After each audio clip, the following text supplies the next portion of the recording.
오늘 자상 시리즈 6번째로 이런 제목으로 말씀을 전하고자 합니다. 한번 따라 하실까요? 나는 부유한 자인가? 요즘 우리나라에 몇 가지의 관광지가 있는데 그 중에 우리 부산 가까이 핫플 떠오르는 핫플레이스 중에 하나가 경남 의령이라고 그럽니다. 의령에 들어가는 입구에 남강 지류가 있어요. 그 남강 지류에 이렇게 섬이 하나 이렇게 보여지는데 바위가 있습니다. 그 바위를 한번 보여드릴게요. 이 바위가 바로 솥바위라고 합니다. 마치 솥이, 가마솥이 거꾸로 있는 것처럼 보이고 이 가마솥 솥바위 주위로 다리가 그래서 세 견대로 이렇게 나누어져 있습니다. 이 솥바위가 유명하다는 거예요. 이 왜 솥바위가 유명하냐 하면요, 옛날부터 이런 전설이 있답니다. 이 솥바위 주위 사방 미십리 안에 3대 대한민국의 거부가 태어난다라는 말이 있었답니다. 그런데 이 말대로 의령 전곡면에서 삼성 이병철 회장이 태어나고 함안 군북면에 가까이에 있는 그곳에 효성의 조홍재 회장이 태어나고 그리고 진주 지수의 금성 LG의 구인의 회장이 태어난 것입니다. 우리나라의 3대 삼성, 효성, 금성 이 부자가 여기서 태어난 거예요. 그래서 사람들이 야, 여기가 굉장한 곳이구나.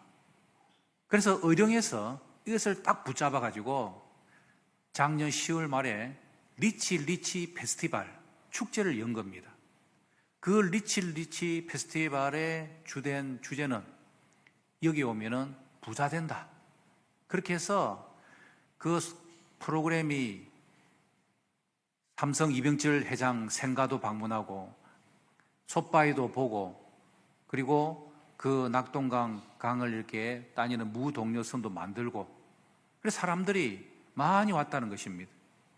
우리는 별로 여기에 관심이 없지만은 사람들에게 참 관심이 많은가 봐요. 올 상반기엔 하더라도 이미 800만이 그 길 다녀갔다 합니다. 어마어마한 사람들이 그 길 다녀가죠. 아마 제 얘기 듣고 갈 사람도 생길지 모르겠습니다. 그런데 이 기사를 제가 보면서 어떤 생각을 가지게 되었냐면은, 야, 사람들 정말 부자 되기를 원하는 거구나. 부자에 대한 열망이 있구나. 그것을 깨달았습니다. 사실 그게 우리의 본성이잖아요. 우리가 이 땅에 살아가면서 누구와 다 부자 되기를 열망하고 소원을 하고 있습니다. 근데 문제는 뭡니까? 부자 되기가 쉽지 않다는 거죠. 미국에서 부자 소리를 들으면요, 220만 달러가 있어야 된답니다. 220만 달러는 우리나라 돈으로 하면은 28억 정도가 있어야 미국에서 부자 소리를 듣는데 우리나라의 1%, 상위 1%에 해당되는 부자의 순자산 기준이 32억이랍니다.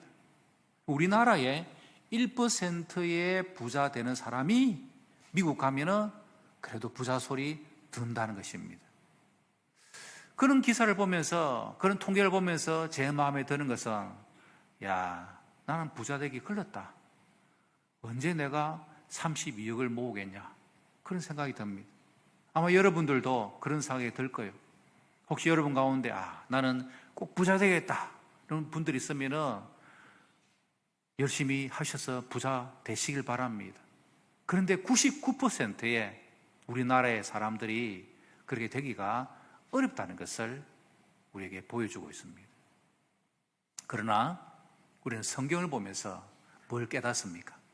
놀랍게도 성경에서는 하나님께서 저와 여러분들을 이미 부유한 자라고 우리에게 말씀해 주고 계신다는 것입니다. 고린도서 8장 9절 말씀을 읽어볼까요? 시작. 우리 주 예수 그리스도의 은혜를 너희가 알거니와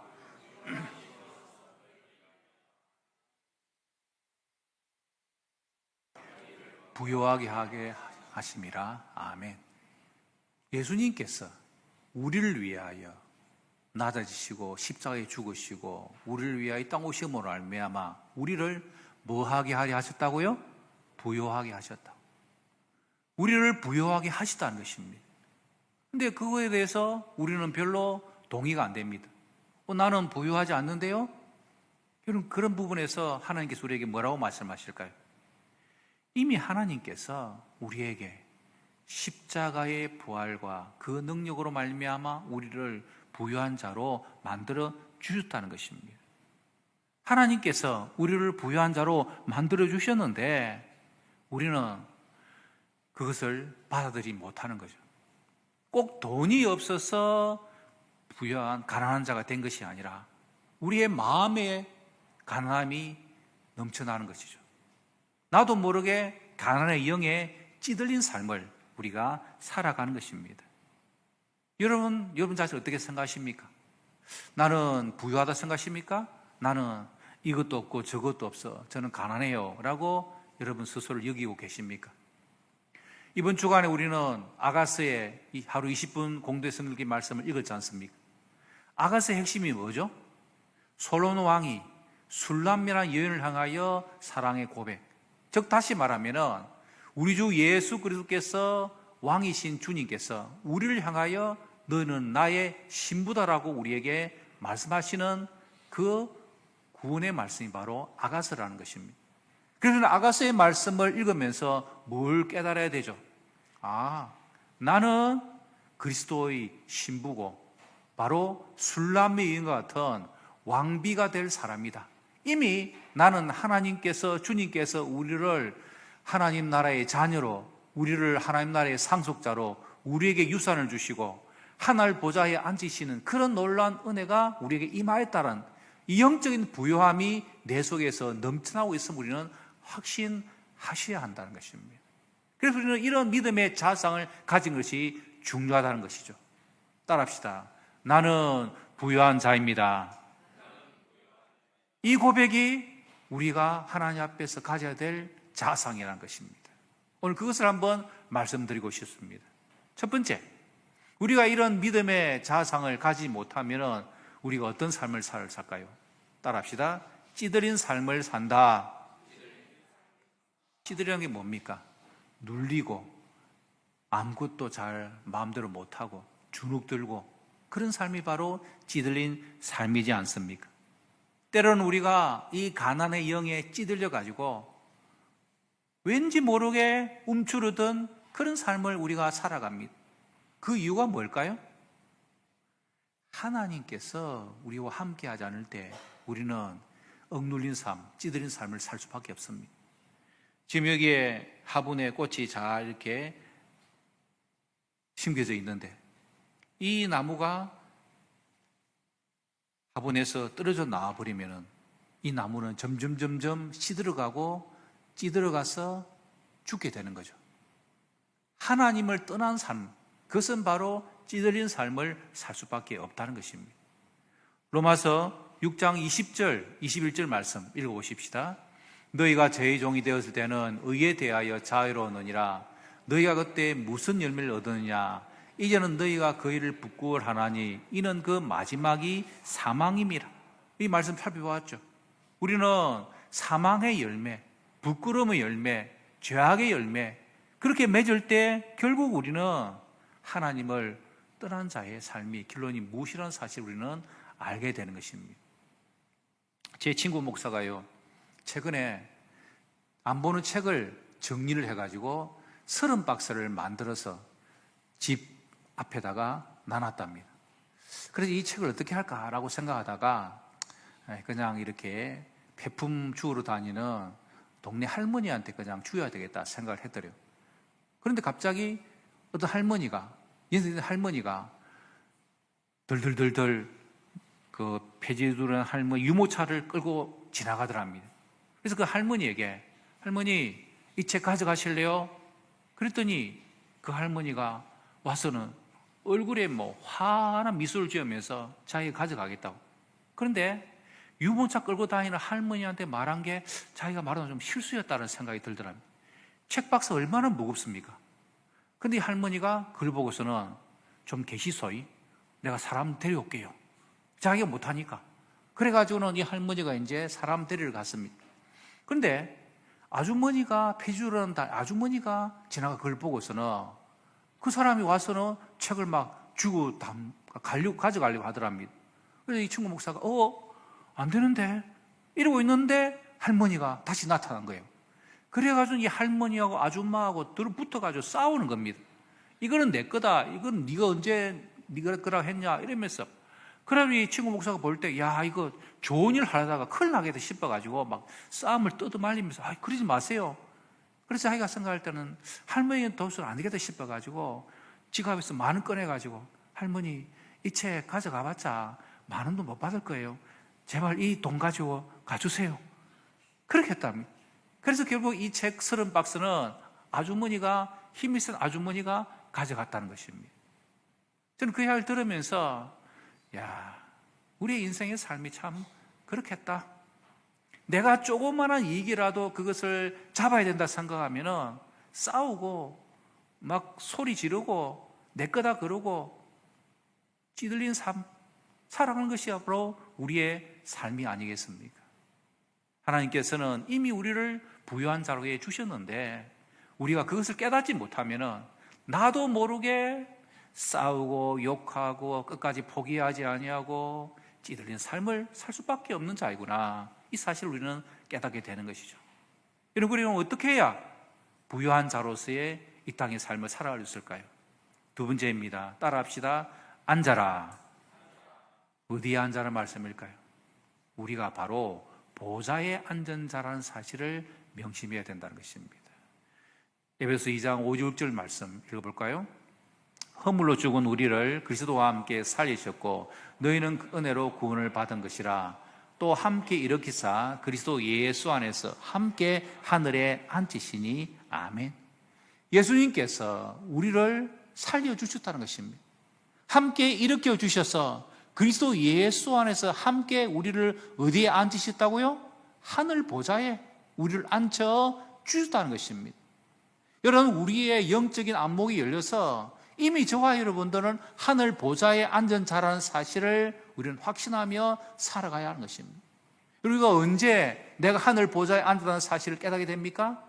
예배 드리면서, 말씀을 들으면서, 기도하면서 나는 하늘 보좌에 앉은 자로서 하나님의 자녀의 하나님 나라의 상속자로서 하나님 유산을 받은 자로서의 이 권리가 이미 나에게 주어졌다는 이 확신이 우리 속에 있을 때에 마음의 부유함과 이 땅의 삶을 하나님 보시기에 합당한 삶을 살아가는 자가 된다라는 것입니다.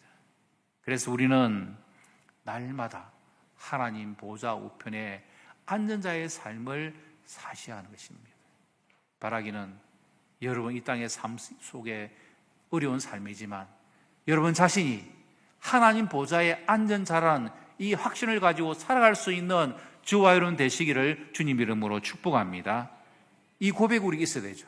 그래서 오늘 본문은 로마서 10장 9절 말씀 읽어보십시다. 시작.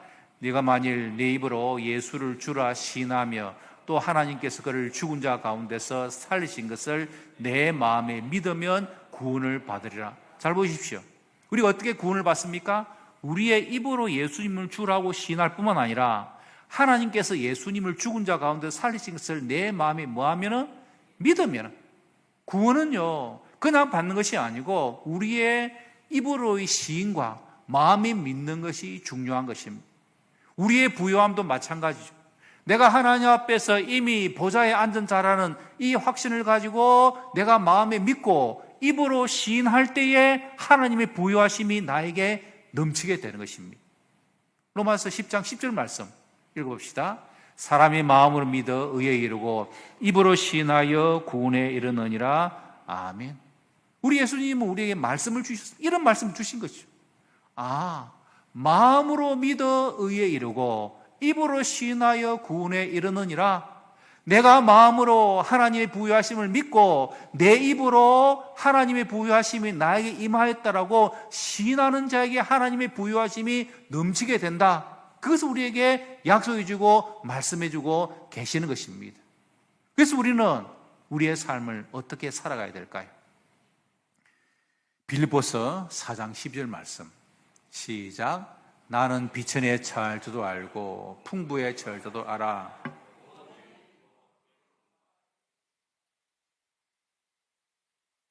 일체의 비결을 배워노라. 아멘. 우리가 일체의 비결을 알고 그 비결대로 살아야 된다는 것입니다.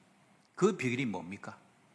비천에 처할 줄도 알고 풍부에 처할 줄도 알고. 이런 사도 바울이 빌립보 교회 성도들에게 너희들이 항상 기뻐라고 말씀하시면서 너희들이 비록 어렵고 힘들지라도 거기에 감사할 줄 알고, 너희들이 부유함은 삶을 살지라도 거기에 감사함을 알 줄 알고, 그것을 다른 말로 한마디로 자족이라는 것입니다. 우리의 삶 가운데서 하나님 베푸신 모든 것이 하나님의 은혜인 줄 알고 비천에 처해도 감사, 풍부에 처해도 감사하는 자족, 이것이 일체의 비결이 될 때 하나님의 부요하심이 나를 통하여 나타나게 되는 것입니다. 그런데 여러분, 비천에 처하는 것이 어려울까요? 풍부에 처하는 것이 더 어려울까요? 분명한 것은 비천에 처하면요, 하나님을 더 의지하고 찾게 됩니다. 하나님, 이러한 것, 부족한 것 하나님 아시지 않습니까? 우리가 기도하게 됩니다. 그런데 사람은 풍부에 처하면 처할수록 하나님을 잊어버립니다. 그래서 아굴이 뭐라고 기도합니까? 나를 가난하게도 마시고 부하게도 마시옵소서. 내가 부에서 하나님을 잊어버릴까 두렵습니다. 여러분, 이 땅을 살아가면서 물질의 부유함, 그것이 우리 인생의 삶의 목적이 되어서 그 목적을 이루고 가면은 그 가는 과정 가운데서 어느 틈엔가 하나님은 사라져 버립니다. 왜냐하면 만몬이 신이기 때문에. 만몬이 신이 되고 하나님이 되어버리면 우리의 인생의 삶 가운데서 하나님은 우리 마음곳에 거할 데가 없는 것입니다. 그래서 우리의 인생의 삶 가운데서 풍부에 처하게 될 때 우리는 더 조심해야 되고, 내가 지금 이 땅에서 이 부유한 삶을 누리는 것 하나님의 전적인 은혜와 선물인 줄 알고 나의 부함을 통하여 다른 사람들을 더 부하게 하고 다른 사람을 더 이롭게 하고 다른 사람들에게 유익을 주는 그런 삶의 자세가 우리들에게 있어야 일체의 비결을 가지고 부유한 자의 삶을 살아가게 되는 것입니다. 그래서 성도 여러분, 우리는 하나님 앞에서 배부름에 처할 때 하나님 앞에 기도하는 기도가 있어야 하는 것이죠. 주님께서 주신 선물도 인하여서 저의 마음이 하늘로부터 멀어지지 않게 하여 주시고 배부를 때 더 두려워하는 저에게 심령을 허락해 주시옵소서. 늘 우리는 하나님 나라에 갈급해하고 애타하고 배고파하는 줄인 마음, 이것이 우리의 자세여야 한다는 것입니다. 사랑하는 성도 여러분, 항상 자족하고 감사함으로 여러분의 삶에 입술의 부요가 넘치시기를 주님 이름으로 축복합니다. 마음의 부요가 넘치고 생각의 부요가 넘쳐서 이미 나는 하나님 앞에서 부요한 자이다, 이 확신을 가지고 이 자상을 가지고 우리는 살아가야 한다는 것입니다. 여러분이 입으로 선포하는 것마다 축복이 열려진 은혜가 있으시기를 바랍니다.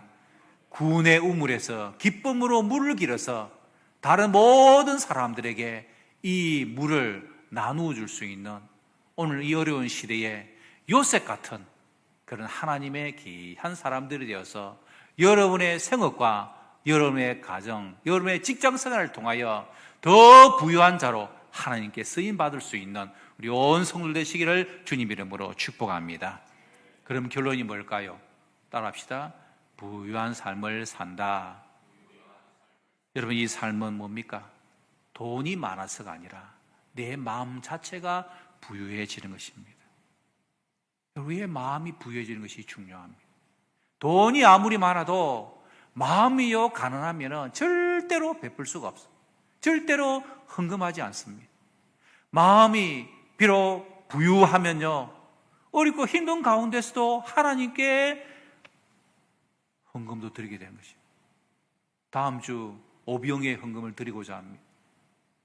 내가 지금 힘들고 어려워도 우리 교회 다음 세대, 우리 자녀들을 위하여서 내가 그래도 하나님 나라를 위해서 헌금되지 않느냐? 이런 마음들이 바로 부유한 마음을 가지고 있는 자들에게 주신 하나님의 은혜인 것이죠. 신실한 하나님이 여러분의 삶을 더 부유함으로 이끌어 가시기를 주님 이름으로 축복합니다. 그래서 로마서 10장 11절 12절 말씀의 결론이 뭡니까? 주님께서 모든 사람의 주가 되사 그를 부르신 모든 사람에게 부요하시도다. 하나님이 부요하신 분이기 때문에, 여러분, 하나님이 어떤 하나님이십니까? 우주를 창조하신 하나님, 우주의 주인 되신 하나님, 그 하나님이 저와 여러분의 아버지 되십니다. 잠실중앙교회를 섬기는 정주채 목사님이 계시죠. 우리 교회에 와서 부흥회도 인도하신 분이십니다. 여러분, 이분이 이 말씀을 믿은 거예요. 하나님 부유하시다. 그리고 우리 교회도 부유하다. 성도들 부유하다. 그런 믿음을 가지고 이런 고백을 하면서 선포를 하면서 우리 교회는 분리 개척을 합니다. 그래서 교인들이 이렇게 수가 되었을 때에 분리 개척해서 부목사님을 보내려고 했는데, 이 부목사님이 가서 거기에서 사역을 하려니까 참 걱정되고 해가지고 이 목사님이 그럼 제가 하겠습니다 해가지고 교인들과 함께 용인의 향상교회를 개척을 합니다. 향상교회를 개척하면서 볼링장을 빌려가지고 거기에 이제 교회당을 세워서 예배를 드리고 했는데, 막 교인들은 몰려들고 용인 지역에 새로운 사람 이사도 많이 하고 아파트가 들어서면서 그 볼링장으로 사서 구입했던 그 땅 전체가 대단지 아파트가 들어서면서 보상건이 나오기 시작했습니다.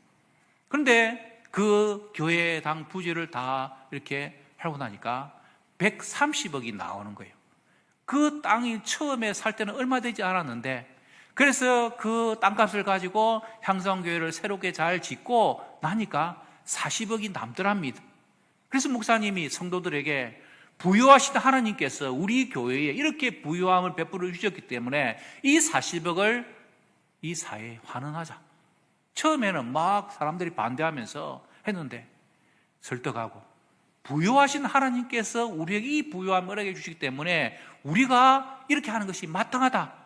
온 교인들이 다 찬성을 해가지고 용인 향상교회가 40억을 그 지역에다가 내놓은 거예요. 저는 그 목사님의 간증을 들으면서 언젠가 우리 교회도 그런 일이 일어나기를 기도합니다. 그렇게 기도를 했습니다.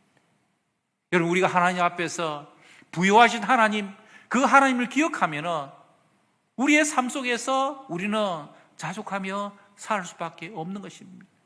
혹시 여러분의 생업 가운데, 여러분의 삶 가운데 부유하신 하나님께서 그런 은혜를 베풀어 주시면 여러분 가정만, 여러분 자신만 그 부유함을 가진 것이 아니라 여러분이 그것을 흘려보낼 수 있는 복의 통로 되시기를 주님 이름으로 축복합니다. 동시에 저와 여러분들 모두가 다 이미 하나님께서 우리를 부유하게 해주신 그 하나님의 은혜가 나에게 임하는 줄 알고 영적으로, 마음으로, 입술의 선포와 여러분의 고백으로 말미암아 부유함이 넘쳐나는 삶을 살아가시는 주의 백성들 되시기를 주님의 이름으로 축복합니다.